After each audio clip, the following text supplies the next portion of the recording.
Welcome to today's New York Foreign Press Center briefing. My name is Daphne Stavropoulos and I'm today's moderator.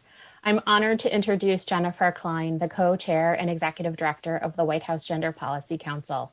Prior to joining President Biden's administration, she was a chief strategy and policy officer at Time's Up, where she led the organization's strategic planning and managed all research and policy efforts. She writes and teaches about domestic and global gender policy, including as an adjunct professor at Georgetown University Law Center. I've shared a longer bio of her distinguished accomplishments with everyone who's joined us here today. So in the interest of time, I'm going to turn it over and go over the ground rules. Today's briefing is on the record. Ms. Klein is going to make a brief statement and will immediately open the floor for questions. She only has time for a few questions, so if you're called on, please limit yourself to one question. To indicate you have a question, raise your virtual hand and wait for me to call on you. And when I do, please enable your audio and your video. And with that, the floor is yours, Ms. Klein. Welcome and thank you for joining us. Thank you very much for having me. I'm very excited to be with this group and to begin what I hope will be a long-standing relationship. I am honored that President Biden asked me and my co-chair, Julissa Reynoso, to co-chair the new Gender Policy Council here at the White House. There have been efforts in previous administrations to focus on women and girls in particular throughout the federal government, but this is a really unique council for many reasons. The first is that, as you will note, it is a freestanding council, which relevant to this group means that it crosses both global and domestic issues. So we are working closely with our colleagues at the National Security Council, and of course the Domestic Policy Council and National Economic Council, but this really is a whole of government approach and a broad look at all issues that touch on gender equity and gender equality around the world. The council was set up by executive order. It was launched actually very appropriately on International Women's Day, March 8th. And it requires us to create a strategy which is due within 200 days. But one of the other things that it requires, and I just want to mention here, which is really important, is a lot of exchange with stakeholders around the world and around the country. So whether that's civil society, whether that's other foreign governments, whether that's multilateral organizations, the private sector and philanthropy, in addition to it being a very government-centered approach, excuse me, which calls on every cabinet secretary and head of agency to be part of the council, it really is an effort to work closely with partners around the country and around the world to really center the issues of gender equity and equality.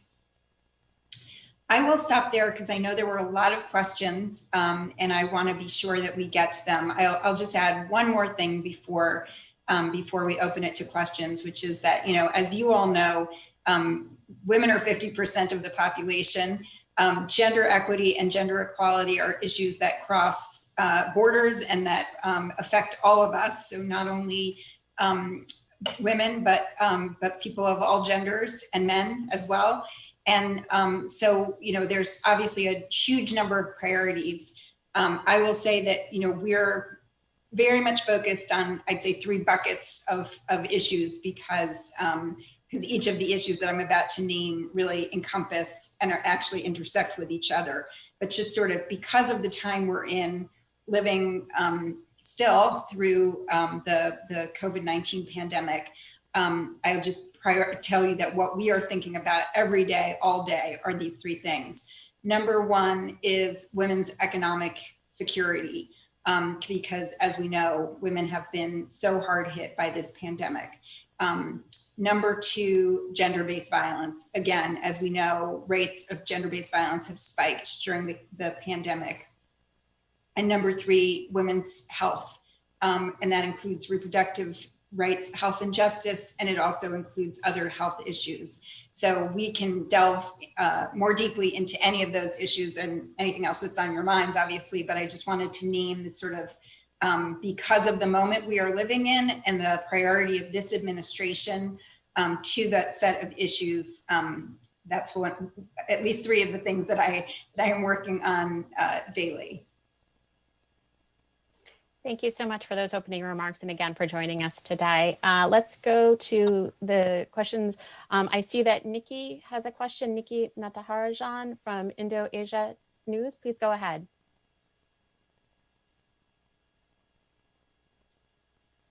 Thank you, Daphne.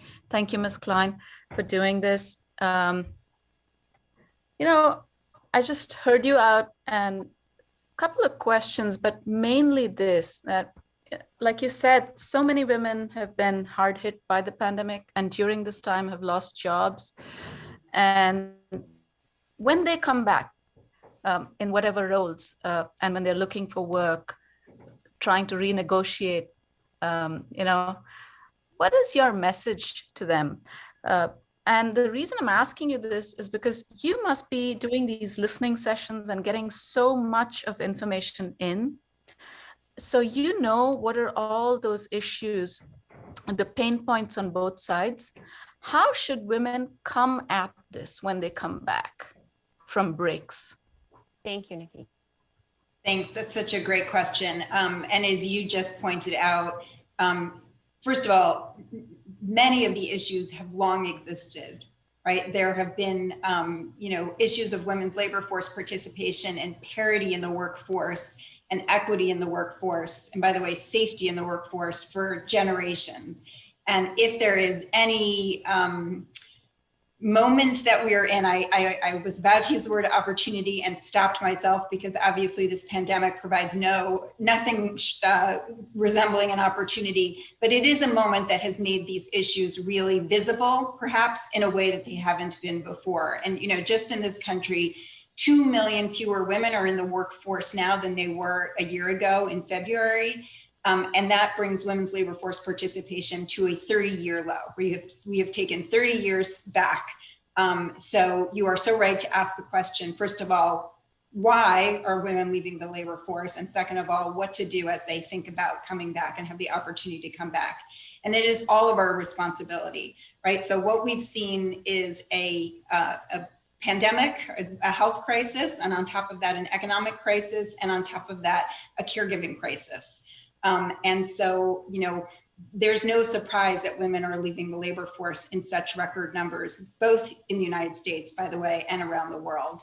I think the World Economic Forum actually came out with its latest numbers, and right here in the United States, you know, it will take another 61.5 years to reach economic parity.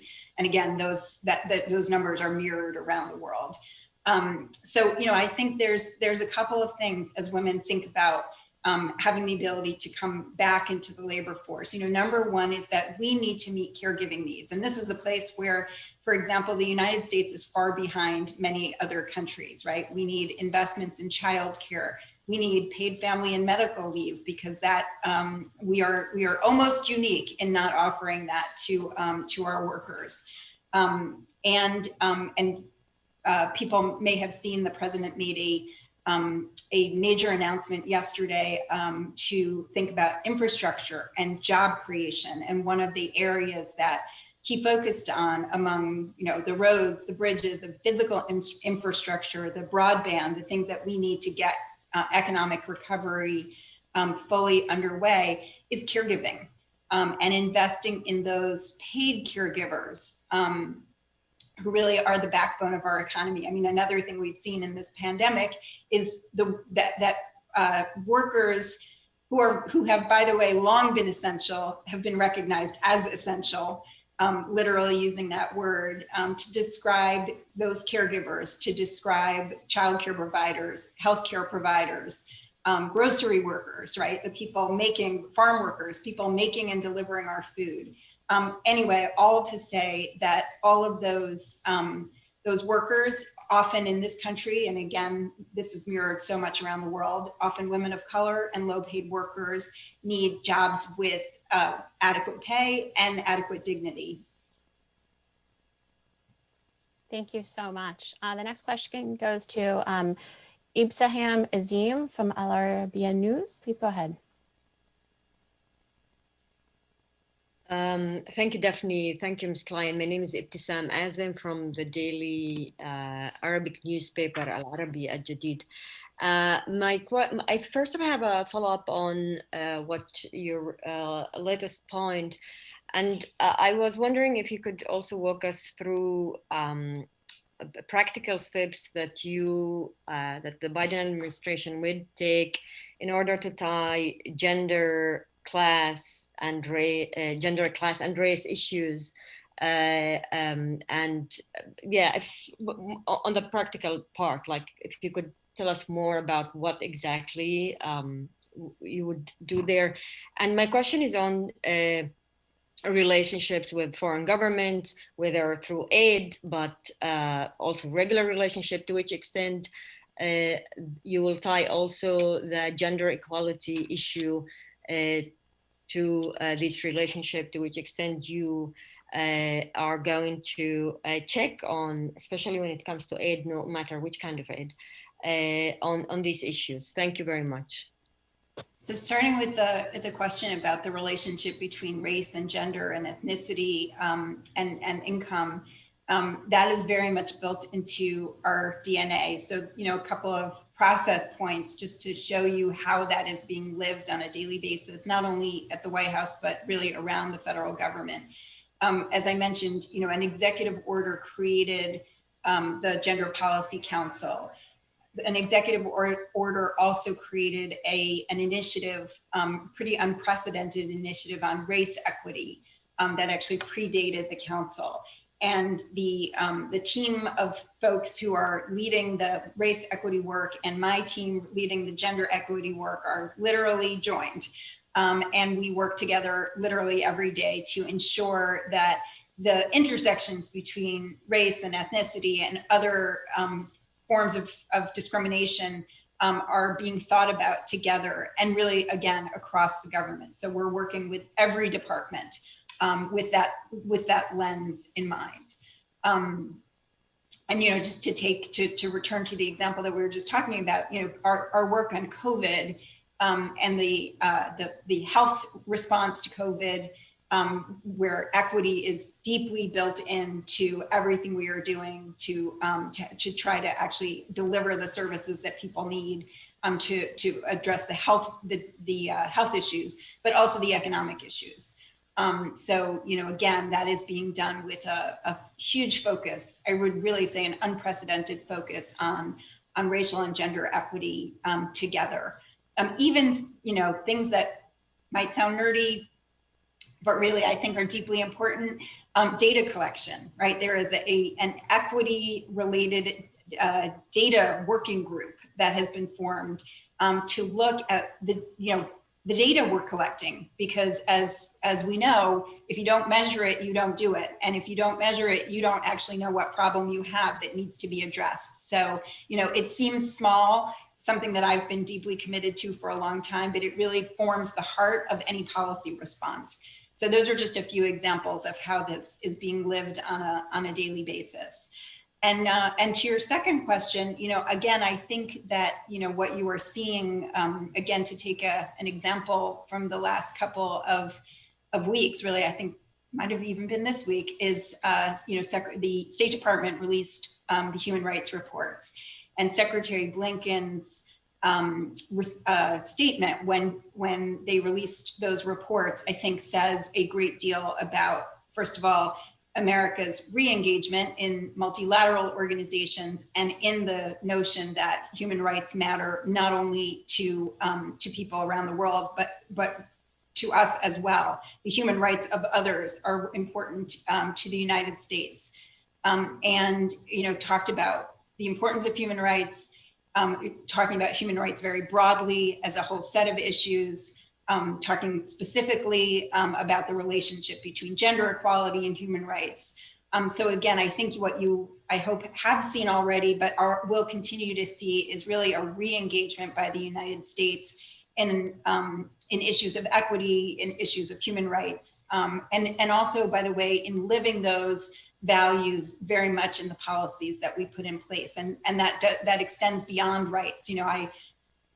I am the first one to it's inviolable rule that human rights matter. There are issues of fairness, there are issues of justice, and that should be enough. But there are also issues of strategic importance. And I think you'll see the United States in all of our engagement seeing that connection too. Thank you so much. The next question goes to Alex Rufoglu from Tehran News Agency. Go ahead, Alex. Yes, thank you very much, Daphne. Thanks for this opportunity. I represent Azerbaijan's independent news agency, Tehran. And just to continue on the same line where you left, in terms of foreign policy, President Biden recently signed an executive order to prioritize, gender equality in foreign policy. The country where I come from, Azerbaijan, recently made very wrong headlines, going after, the Women of Courage awardee Shahla Humbatova, or recently targeting the daughter of the country's opposition leader, Jamil Hassanli. I wonder if you just take this opportunity and if you have any message for the women and authorities in the countries such as Azerbaijan in order to demonstrate that the US takes gender issues seriously. Thanks so much. Yeah, thank you so much for that question. And I'm so glad you pointed out the courageous women that you have just you've just pointed to, because we should all be grateful to them, and we are. And as I said, really built into the executive order that created this council. I will just pause for a second. It was not obvious that this Gender Policy Council would work both domestically and globally, right? That was a sort of new facet of the work. Not that women's rights and gender equality have not been front and center to the U.S. government before, but it was just to name it and center it in a way that was really different than what had happened before. And so the order explicitly calls for gender equality through diplomacy, development, trade, and defense. And it calls for implementing U.S. commitments to women's involvement in peace and security efforts, and recognizing the needs and contributions of women and girls in humanitarian crises and in development assistance. So again, all of that is not only what we want to be doing, what the president has told us to do, but it is literally required of us now. And I think we participated, for example, in the Commission on the Status of Women. As you highlighted, had the International Women of Courage Awards at the State Department, which was attended not only by Secretary Blinken and the U.S. representative to the United Nations, Linda Thomas Greenfield, and the First Lady, of course. Again, hoping to send more than a signal of the importance of these issues and the importance of recognizing the contributions of women and others around the world who are fighting for these rights. And sort of our acknowledgement of the partnership between the US government, other governments, other multilateral organizations, but also, quite frankly, the civil society and the individuals around the world who are leading the charge, and in many cases know best what they need and what support they deserve, quite frankly, from the United States. Thank you. Ms. Klein, I know that you have to, you have another commitment, and we really appreciate your time. I want to be respectful of your schedule today. Thank you so much for giving your time, for speaking with us. The transcript will be available later today. Today's briefing was on the record, and thank you once again. And we hope to welcome you back to the Foreign Press Center at a future date whenever you'd like. Thank you. I would really like that. And thank you all for the work that you are doing as journalists, which requires a lot of courage yourselves. So thank you. Thank you, and good afternoon. Bye-bye.